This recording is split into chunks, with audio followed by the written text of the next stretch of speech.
Welcome back to the Deep Dive. Today, our mission is really about finding those hidden drains on profit, specifically in places that use a ton of energy. We've gathered some interesting data, looked at case studies focusing squarely on commercial kitchens. We're hunting for those, tiny habits that seem small but actually cost big money over time. Yeah. And what we're zeroing in on today is something called warm-up discipline. Sounds a bit formal, maybe? Maybe a little. But it's actually a surprisingly effective way to cut those utility bills. Oh, absolutely. And what's really key here, I think, is that we're not talking about spending big bucks on new equipment. Not initially, anyway. Right. This is all about behavior. It's about looking at a really common routine. Yeah. The first person in flips everything on the second they unlock the door. And, well, that habit, which often comes from a good place, like wanting to be ready, it just turns into significant energy waste, measurable waste. Okay, let's paint that picture. The problem itself. Anyone listening who runs a kitchen, you've seen this, right? Opening manager, prep cook, they're in at, say, 7 a.m. But service doesn't start until 8:30, maybe 9:00. And because nobody wants to get caught out when the first order hits, boom. On go the fryers, the ovens, the grill. The whole place starts humming. But then, they spend the next hour maybe chopping onions, portioning sauces, doing inventory checks. While all that expensive equipment is just sitting there, burning gas, pulling electricity, just to hold a temperature, waiting. Waiting for that first basket of fries or the first pizza. That's the real cost center here. It's not just that it's on. Think about it. When a fryer hits, let's say, 350 degrees, it doesn't just switch off. No, it cycles. Exactly. It has to keep firing up its heaters, its elements, just to fight heat loss and stay right at that temperature. So if you're doing that unnecessarily for an hour every single day across multiple pieces of equipment, maybe 6 days a week, that stacks up fast. We're talking hundreds of wasted hours per year just for one appliance. Easily. Hundreds of hours per appliance, just idling. And here's a kicker. It might not just be the cost of the fuel itself. If all this gear kicks on at the same time during what your utility company calls a peak demand period, you could be triggering higher rates, demand charges. Those can be way worse than the basic cost per kilowatt hour or therm. Okay, yeah, demand charges. That definitely raises the stakes beyond just the gas line item on the P&L. But I can practically hear the kitchen managers thinking, look, I need that buffer. What if my old oven decides to be slow today? What if we get slammed 5 minutes early? That hour feels like, well, cheap insurance. And that's a totally understandable fear. It comes from the pressure of the job, absolutely. But what the data suggests is that the insurance, that buffer, it's way, way overestimated, especially with modern gear.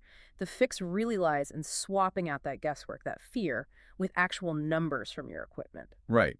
So this brings us to the core solution the sources point to.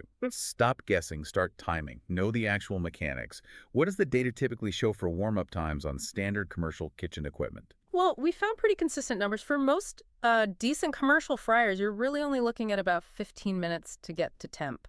Maybe less for some newer ones. 15 minutes, okay. Yeah, it's quick. And convection ovens, the ones with the fans moving the air around, they're even faster, usually around 10 minutes. 10. Wow. When even the big guys, the heavy-duty deck ovens, they rarely need more than 20 minutes to be fully ready to go. 20 minutes. So the absolute maximum for the biggest piece of kit is maybe 20 minutes. Pretty much.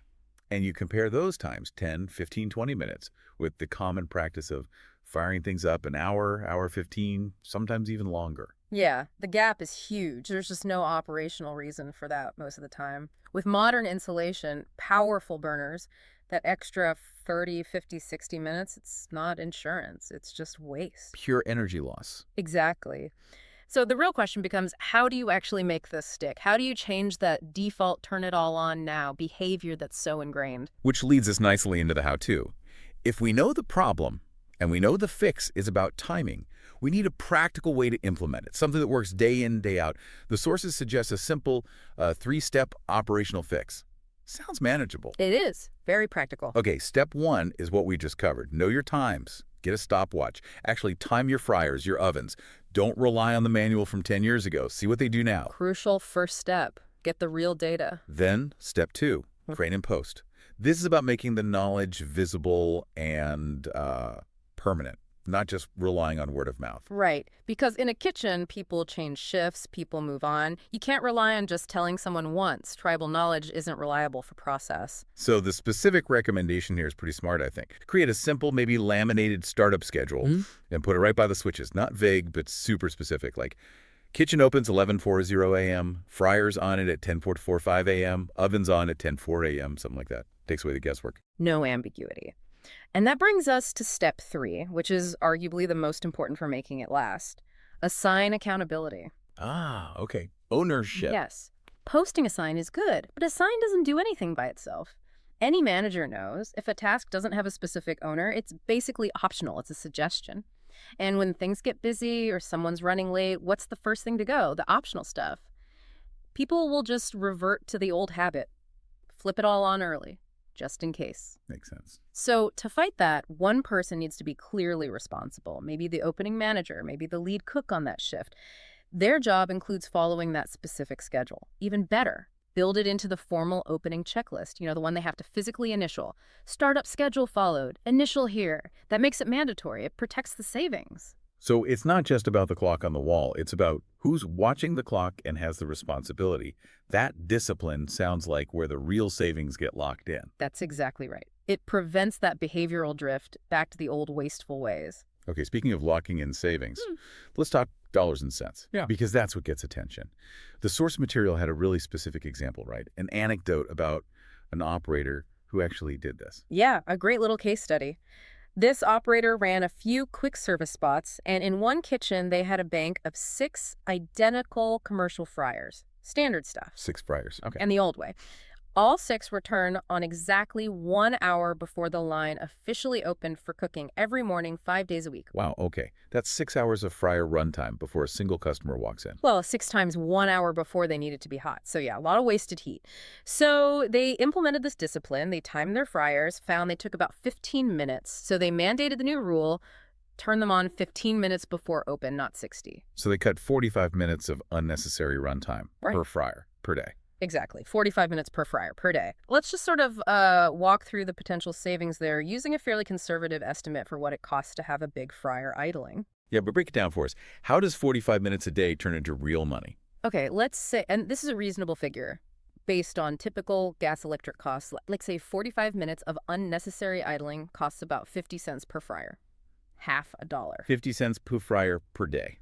Right. Now, multiply that out. You've got 6 fryers. So 50 cents times 6.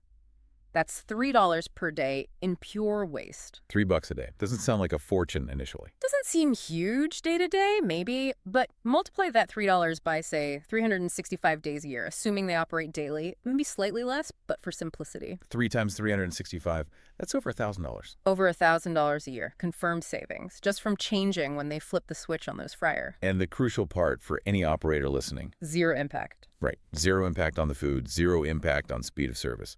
Because the fryers were still perfectly hot exactly when that first order came in. They just weren't sitting there wasting energy for 45 minutes beforehand. It's such a clear example. A tiny bit of discipline backed up by a system equals real dollars back in the business. It's moving away from wasteful habits disguised as safety and towards efficient, documented procedures. It really is the definition of low-hanging fruit. It really is. So the action step for you listening, if you're in a kitchen environment, get that stopwatch out this week. Find your numbers, make that schedule, laminate it, post it, and assign that accountability. Make it someone's job. Definitely. And, as you start doing that, as you get this immediate win, it's also worth thinking about the next layer of this energy puzzle. Okay. We touched on demand charges earlier. Yeah. The sources really push towards developing what they call peak hour awareness. We've just talked about cutting unnecessary runtime, which is great. Step 1. But the, let's say, more advanced challenge is timing your necessary runtime more intelligently. So not just when you turn things on, but how everything runs together. Precisely. Which leads to a really interesting question to ponder once you've got warm-up handled. Look, if just turning things on too early wastes energy, what are the hidden costs when all your biggest energy hogs, maybe the walk-in coolers, compressor cycle, the dishwasher heater, and all 6 of those fryers all decide to demand maximum power at the exact same time? Especially if that moment falls right inside your utility's peak billing window, That could spike your demand charge for the whole month. It requires thinking about timing way beyond just the first hour of the day. That's a much bigger orchestration challenge. Yeah. Definitely something to think about once the basics are covered. A great thought to leave folks with. Well, thanks for walking us through this deep dive today. Now go find those minutes, time that equipment, and put that money back where it belongs on your bottom line.